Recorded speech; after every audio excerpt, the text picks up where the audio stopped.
Hello, my dear friends. How are you? I hope you all are fine. Welcome to my channel, Law Scholars and Legal Issues. I am Advocate Vanita. I am presenting here again with another important concept of Contact Act. Contract act के मैंने acceptance proposal के regarding detail discussion आपको करवा दिया गया था, PDP की format में मैंने करवाया था, लेकिन अब आगे जो कंसेप्ट है वो इतना डिटेल में मुझे नहीं लगता डिस्कस करना होगा। अगर करना भी होगा तो मैं आपको बोर्ड पर एक्सप्लेन करवा दूंगी और कुछ टाइम में जो है मेरा लेटेस्ट लैपटॉप आ जाएगा, तो उससे मेरी कोशिश रहेगी कि मैं जो है आपको बेयर एक्ट से ही डायरेक्ट पीडीएफ फॉर्म से और जो इंपॉर्टेंट टर्म्स है उसको साथ के साथ बेयर एक्ट में मार्क करवाती रहूं, जिससे आपको फर्दर रिवीजन करने में थोड़ी हेल्पफुल हो सके। चलो आज का लेक्चर हम स्टार्ट करते हैं। आज का जो कंसेप्ट है, वैसे तो हम सेक्शन 3 को कई बार रिवाइज कर चुके हैं, सेक्शन 4 को भी डिस्कस कर चुके हैं जब एक्सेप्टेंस या प्रपोजल के रिगार्डिंग किया, लेकिन फिर भी हम बेयर एक्ट के अकॉर्डिंग थोड़ा सा सेक्शन 3 को आज डिस्कस करते हैं। सेक्शन 3 जो है चैप्टर 1 का पार्ट है, आप ध्यान रखिए, of the communication acceptance and revocation of proposal, कि अगर आपने कम्युनिकेशन एक्सेप्टेंस और रिवोकेशन करना है प्रपोजल का, उसके रिगार्डिंग ये कंसेप्ट है। सेक्शन 3 कहता है कम्युनिकेशन। सबसे पहली चीज बात आ रही है कम्युनिकेशन की,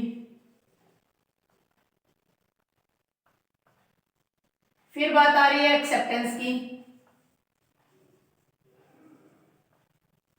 फिर बात आ रही है आपकी यहाँ पे रिवोकेशन की। किस चीज का? प्रपोजल्स का। सबसे पहली टर्म कह रहा है the communication of proposal, the acceptance of proposal and revocation of proposal and acceptance, कि प्रपोजल और एक्सेप्टेंस का जो रिवोकेशन होता क्या है वैसे? किसी चीज को मना कर देना, रिफ्यूज करना, या जिसको आप कह सकते हो कि ये रिफ्यूजल हो गया। मान लो एक बार आपने एक्सेप्टेंस करने का सोचा, लेकिन आपके मन में आया नहीं हमें इसे एक्सेप्टेंस को नहीं रखना है या प्रपोजल को एक्सेप्ट नहीं करना है, कर लिया है, उसके बाद आप उसे रिवोक भी कर सकते हो, उसे मना भी कर सकते हो। फिर है respectively deemed to be made by any act. ये तीनों की तीनों चीजें आप कैसे कैसे कर सकते हो? बाय एक्ट कर सकते हो, आपने कोई एक्ट किया, बाय कंडक्ट कर सकते हो,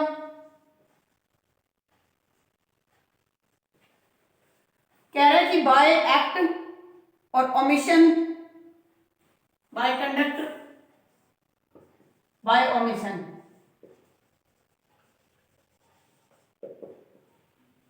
तीन चीजें हैं, कंडक्ट का इसमें डिस्कस नहीं है लेकिन मैं आपको करवा रही हूं।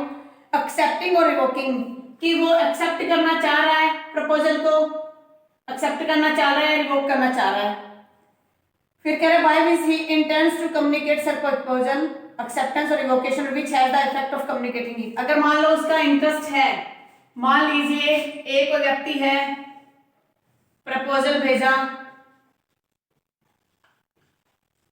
बी को, ये प्रपोजल भेजा कि अगर मान लो एक मकान बेचना है या कार बेचनी है, कि मैंने अपनी जो कार है वो सेल कर रहा हूं 2 लाख में, 2 लाख में मैं सेल कर रहा हूं। अगर आप उसको एक्सेप्ट करते हो, प्रपोजल चला गया, कम्युनिकेट तो हो गया, कम्युनिकेट का मतलब है साइनिफाई करना, यहां से कम्युनिकेशन तो हो गया है, वहां तक पहुंच गया है, मान लो बी तक पहुंच गया वो मैसेज, तो कम्युनिकेट तो हो चुका है। अब वो कह रहा है कि आप जो है अगर इसको लेना चाहते हो तो आप एक्सेप्टेंस भेजिए बाय मेल, मेल के द्वारा आप एक्सेप्टेंस भेजिए। बाय एक्ट हो गया ना ये मेल का, बी ने वो प्रपोजल एक्सेप्ट किया और उसने उसे फर्दर कम्युनिकेट किया बाय मेल, मेल के द्वारा कम्युनिकेट कर दिया। अब वो जो कम्युनिकेशन बाय एक्ट हुआ। बाय कंडक्ट, बाय कंडक्ट तो तब होगा ना जब बिल्कुल आमने सामने कोई प्रपोजल है। मान लो ए ने प्रपोज किया बी को बुक परचेज के लिए, प्रपोजल भेजा, बी ने उसी टाइम गर्दन हिला दी, तो वह बाय कंडक्ट से वो एक्सेप्टेंस हो गया। ओमिशन के द्वारा क्या है, वही एग्जांपल ले लीजिए, ए ने बी को कार सेल करने की बात की और ये कहा कि 10 दिन में आप आंसर दे दो, 10 डेज में आंसर दे दो, बट इसने आंसर नहीं दिया, ये क्या हो गया? ओमिशन हो गया कि अगर आप 10 दिन में आंसर दे देते तो ठीक है, वरना हम ये मानेंगे कि वो जो आपने एक्सेप्ट कर लिया, तो ये क्या हो गया? ओमिशन से हो गया। तो ये तीन टर्म होगी, बाय एक्ट, बाय कंडक्ट। तो वैसे बुक में जब आप एक्ट की बात करते हो ना, इसमें बाय कंडक्ट इंप्लाइडली होता है वैसे, तो इसका कोई इशू नहीं है। अगर एग्जाम में आ जाता है कि बाय एक्ट, ओमिशन और कंडक्ट, तो सही आंसर है। लेकिन अगर सेक्शन 3 के अकॉर्डिंग आता है तो एक्ट और omission is the right answer. तो ये हो गया हमारा सेक्शन 3। अगर आपके पास बेयर एक्ट है तो आप उसमें देख लीजिए एग्जाम्पल, ये जो केसेस मैं करवा चुकी हूँ आपको, बम्पर होल केस करवा चुकी हूँ मैं आपको, इनविटेशन टू ऑफर भी कंफर्म करवा चुकी हूँ, जनरल ऑफर भी करवा चुकी हूँ। तो ये सारा सारा जो नीचे बेयर लैंग्वेज में कुछ दिया ये हम कर चुके हैं। फिर है कम्युनिकेशन कब कंप्लीट माना जाएगा, कब माना जाएगा कि कम्युनिकेशन जो है कंप्लीट हो चुका है, कौन सी ऐसी कंडीशन है।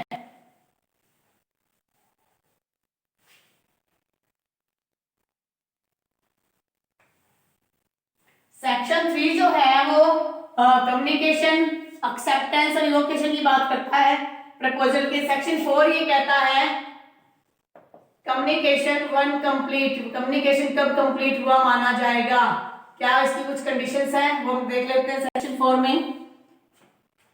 The communication of a proposal is complete when it come to the knowledge of the person to whom it is made, to whom it is made, to whom it is made, जिसको भेजा गया है proposal, अगर वो उसकी कह रहा है नॉलेज में आ जाए, नॉलेज में आ गया है, ए ने प्रपोजल भेजा बी को, ठीक है, बाय व्हाट्सएप, बी ने वो देखा, जब ब्लू लाइन आती है ना उसमें कि ब्लू लाइन आ गई, सीन कर लिया, तो बी की नॉलेज में आ गया, सीन हो गया, तो ये क्या हो गया, नॉलेज में हो गया, तो ये क्या माना जाएगा, कम्युनिकेशन माना जाएगा कि उस प्रपोजल का कम्युनिकेशन हो चुका है। उससे नेक्स्ट कहता है सेकंड इसमें, the communication of N acceptance is complete. अब ये तो था, ठीक है, उसका कम्युनिकेशन है, एक्सेप्टेंस का कम्युनिकेशन वन कंप्लीट कब कंप्लीट माना जाएगा, एक्सेप्ट कर लिया गया है, एक्सेप्ट का जब उसने रिटर्न भेजा ए के पास, मान लो प्रपोजल का वापस आंसर भेजा, तो उसको कब माना जाएगा, against the proposal, proposal one it put in the course of transmission. अब ये ए कोई व्यक्ति है और बी है, ए ने प्रपोजल भेजा, बी ने एक्सेप्ट किया, एक्सेप्ट करके जैसे ही उसने लेटर पोस्ट किया, लेटर पोस्ट किया, तो ये माना जाएगा कि वो जो कम्युनिकेशन है in as against the proposal, proposal, proposal का मतलब जिसने प्रपोज भेजा था यानी कि ए, उसकी लायबिलिटी कब अराइज हो जाएगी, जब इसने भेज दिया। अब इसने लेटर पोस्ट कर दिया, जिस टाइम बी ने लेटर पोस्ट किया जो एक्सेप्टेंस हो चुकी है, तो ये माना जाएगा कि ए को जो है वो कम्युनिकेट हो चुका है, ए को कम्युनिकेट हो चुका है, जैसे उसने पोस्ट किया, जैसे उसने मेल भेजा, जैसे ही व्हाट्सएप पे उसने आंसर दिया। ये तो बात आ गई प्रपोजल के, प्रपोजल के लिए, प्रपोजल के लिए कम्युनिकेशन हो चुका है।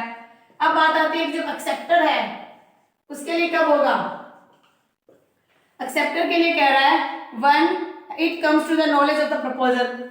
इसके लिए जब मान लो ये भेजा गया, अब ये यहां तक पहुंच गया, इसकी नॉलेज में आ गया, तब तक एक्सेप्टर के अगेंस्ट हो जाएगा। लेकिन अगर ये यहां तक पहुंचने से पहले ही एक रिवोक कर देता है, रिवोकेशन कर देता है, मान लो ये भी है, रिवोक कर देता है कि जी मैंने नहीं करना, और वो रिवोकेशन वाला लेटर यहां पहले पहुंच जाता है, then the proposed acceptance can not be deemed, acceptance को नहीं माना जाएगा। अगला कह रहा है कि द कम्युनिकेशन, अब कम्युनिकेशन की बात आ रही है, प्रपोजल की होगी, की होगी,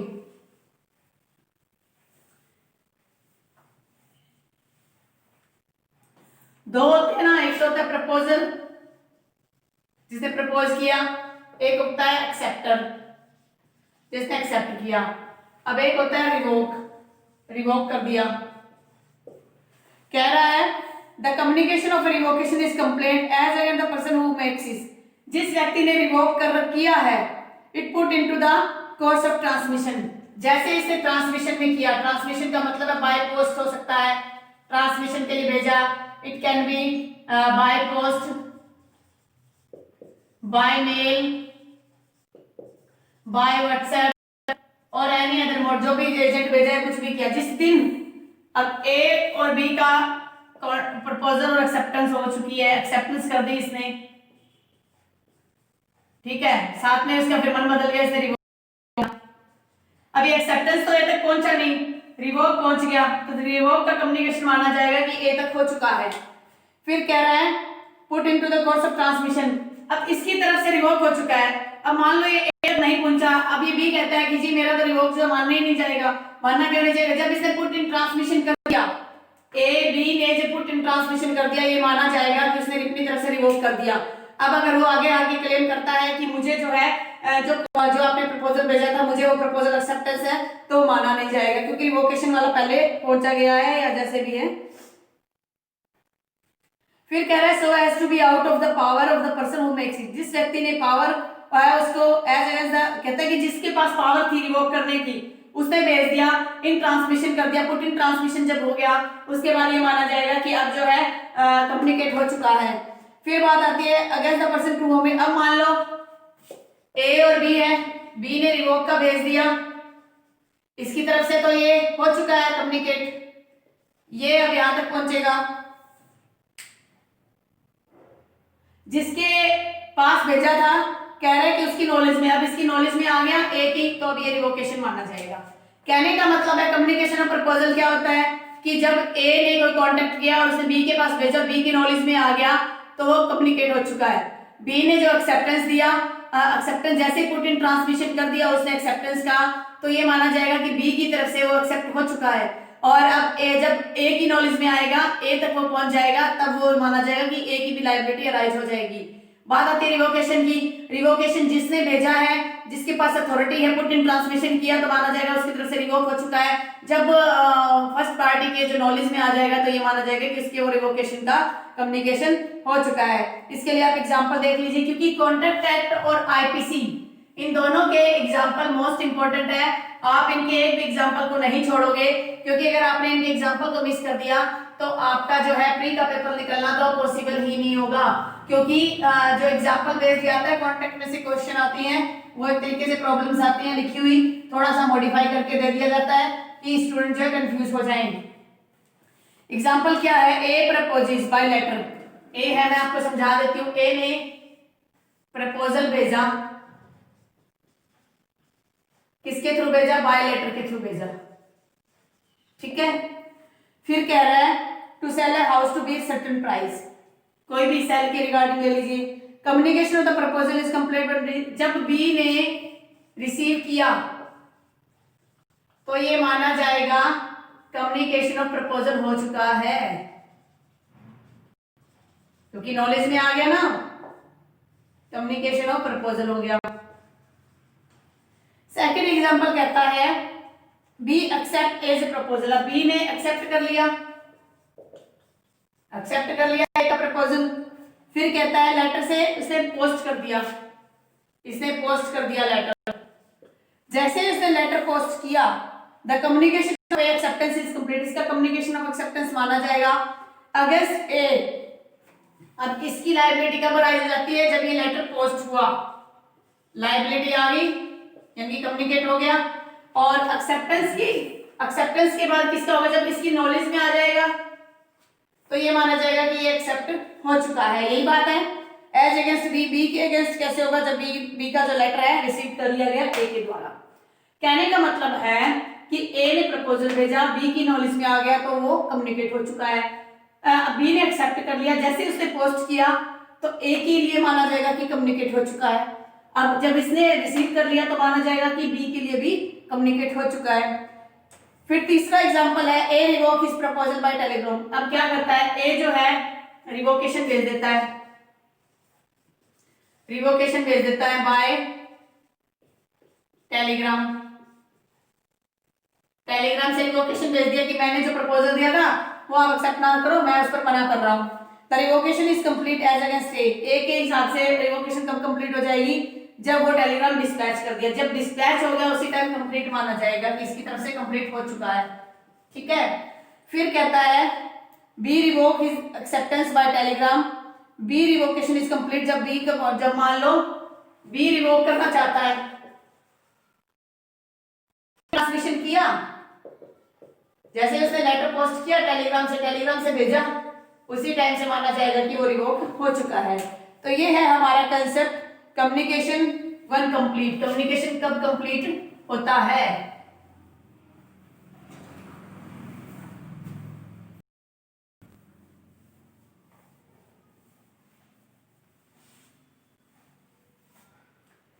next revocation of proposal and acceptance. Revocation of proposal और एक्सेप्टेंस को आप कैसे रिवोक करोगे, ये हमारा करता है सेक्शन 5। एक बार आप इसको थोड़ा सा बैरक से रिवाइज कीजिए।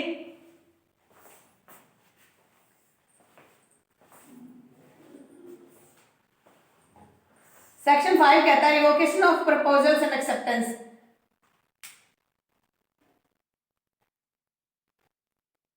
ये रिवोकेशन वाला कंसेप्ट जो है वो हम फिर ऐसा करते हैं नेक्स्ट लेक्चर में करेंगे, क्योंकि सेक्शन 6 भी इसके साथ रीड हो जाएगा और 7, 8, 9 भी मैं साथ साथ कवर करवा दूंगी, क्योंकि ये दोनों सारे के सारे एक दूसरे से जुड़े हुए हैं और हमारा फिर ये चैप्टर 1 जो है कंप्लीट हो जाएगा। अगर आपको आज के वीडियो में किसी प्रकार का कोई डाउट है तो आप मुझे कमेंट कीजिए, और अगर आपको लगता है कि मुझे थोड़ा इंप्रूव करना चाहिए, मुझे थोड़ा मेथड चेंज करना चाहिए, तो आप मुझे उसके लिए भी सजेशन दे सकते हैं। अगर आपको आज का वीडियो अच्छा लगे तो आप मेरे वीडियो को लाइक कीजिए। अगर आप मेरे चैनल पे न्यू हो और फर्स्ट टाइम इस वीडियो को देख रहे हो तो मेरी आपसे रिक्वेस्ट है कि आप चैनल को जो है वीडियो को लाइक कीजिए, और अगर आप मेरे चैनल पर नए हो और फर्स्ट टाइम देख रहे हो तो आप इस चैनल को सब्सक्राइब कर लीजिए।